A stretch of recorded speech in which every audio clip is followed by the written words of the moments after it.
Hello nerds. Interesting one this week, I think anyway. A little story of legal issues, rip-offs and an argument between two absolute legends of house music, all based around this. Bob Sinclar from 1998 with Jim Tonic. And circle forward 2, 3, 4, 5, 6, 7, 8 and back 2, 3, 4. So this track was included in Bob Sinclar's album Paradise, and it was credited as being remixed by fellow Frenchman and one half of Daft Punk, the wonderful Thomas Bangalter.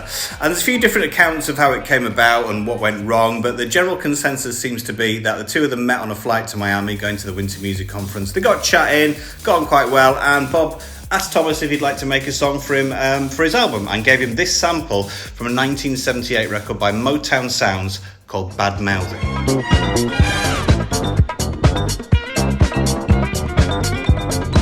Now, within a day, Thomas had sent back a finished track. It also added in a little cheeky vocal from a fitness workout vinyl from 1981 by actress Jane Fonda, which sounds like this. Stand with your feet together, buttocks tight, stomach pulled in, and arms straight out to the side, shoulder height.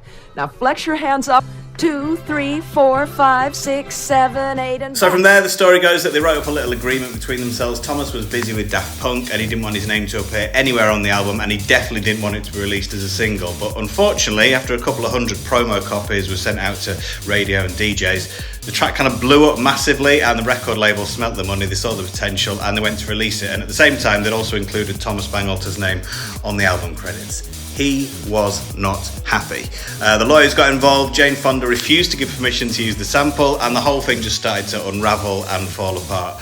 But in the meantime, in the British tradition of plucky Del Boys spying an opportunity, Paul Glancy and Duncan Glasson, under the name Space Dust, decided to remake the whole track, got the vocals respoken, and they released it legally, all while the French were stuck in their busy legal arguments. And the track went to number 1 in the UK. Stand with your feet parallel, a little more than hip distance apart. 3, 2, 3, 2, 3. If you like this kind of thing, dancemusicarchive.com, or come and listen to the show every Sunday night from 7 on Kiss Stream.